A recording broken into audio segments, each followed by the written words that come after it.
from the Community Action Agency, Director of Community Programs, Laura Riem. Hey, Laura. Hi. Nice to see you. Welcome to the show. Thanks for having me. Appreciate it. Laura's first time on our show, and you've been at Community Action Agency for a dozen years.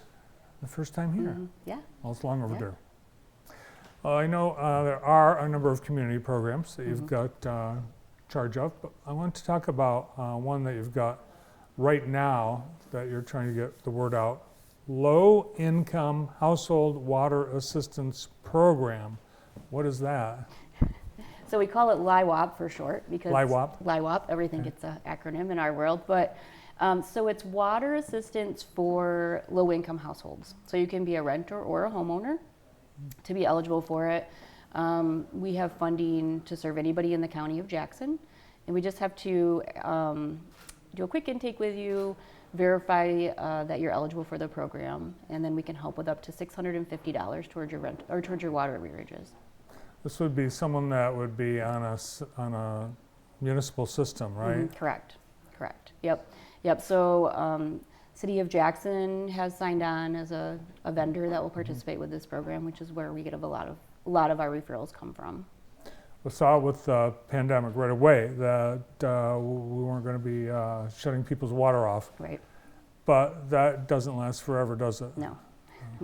And what we're seeing now is that, some of the households that were unable to pay during that time accrued some arrearages, and they're still trying to catch up from that. And so, in pre-COVID, I think normally what we would see is water bills that might be somewhere between $150 and $300, where now we're seeing closer to $500 to $700 for water bills, just because they're still trying to catch up from a year ago.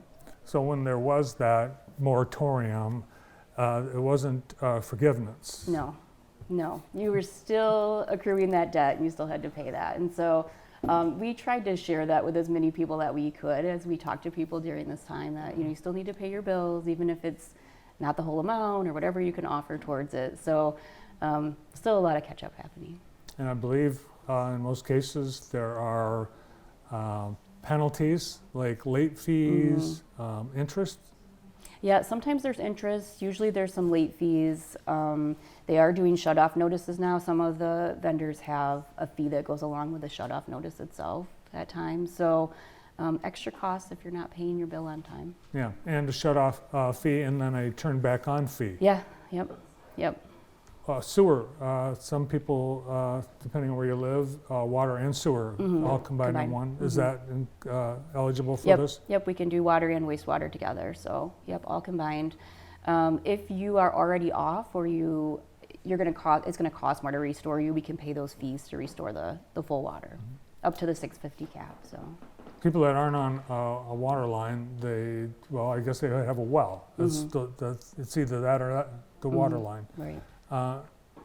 Is there any cost to having a well that would be eligible for the Community Action Agency help? So I don't think there's anything under this program that we would be able to offer them. We would likely refer them, if they're not connected to a municipality, we would refer them to MDHHS to do an SER and get some assistance that way. From time to time, we do have some discretionary dollars that we can fill some of those gaps in with if there's something that we can assist with. With COVID, people got backed up because of COVID. But have you been getting dollars from any of the COVID bills? Yeah, I think we're probably pretty close. Since the beginning of COVID, we've probably received an additional $13 million in COVID relief funds. So huge increase from what we normally have. Lots of extra work for our staff to get that money out to the community and to keep people housed is what a lot of it went towards. So we've had some other funds for water assistance. We have a big chunk of money for the COVID emergency rental assistance funding to help renters stay in their units so that they're not put out displaced during this time. And that also helps with some utility assistance. So lots of extra assistance that we've been trying to get out to the public. Yeah, there was also eviction moratoriums. Correct. Yeah. Which, I don't know, have they expired? Yes, all the moratoriums have expired for evictions, yep. So again, people might have accumulated months and months of past due rent. Correct, yeah. Yeah, and we've been working really closely with 12th District Court since the beginning of, even before COVID, but very closely since COVID started, to really coordinate those services for people that do have evictions and try to get financial assistance to them quickly so that they're not being put out during this process. Working really closely with landlords, legal services of South Central Michigan, Southeastern Dispute Resolution Services for mediation, really working hard just to combine forces to keep people housed. Good. And you're limited to people based on their income, Correct. right? Mm-hmm. So what's considered, it's the base federal poverty levels that you work from, right? Yeah, for this program, the LIWAP program, it's the federal poverty level, and so this allows us to go up to 150% of the poverty level, which for a single person is right around $20,000, and then it goes up approximately $7,000 per household, and that's looking at their annual income. So we have to annualize their income based on their last 30 days. And then some of our programs, like the COVID emergency rental assistance, uses the area median income, which is just a little bit higher than the federal poverty level. So a single person making 20 grand a year, that's the federal poverty level. That includes the 150%? Correct, at the 150%, okay. Yep. Yeah, so yep. That's, it's not enough. It's not a lot, No. yeah, no. Nope, so we're really targeting those very low income households that need that assistance. Yeah. People that don't know about this, I bet that's a big part of the problem is getting the word out. Yeah, just letting people know that the money's there. So we received this money, I think we were able to start spending in December of 2021, and it goes through September of 2023, so we have a while to spend it.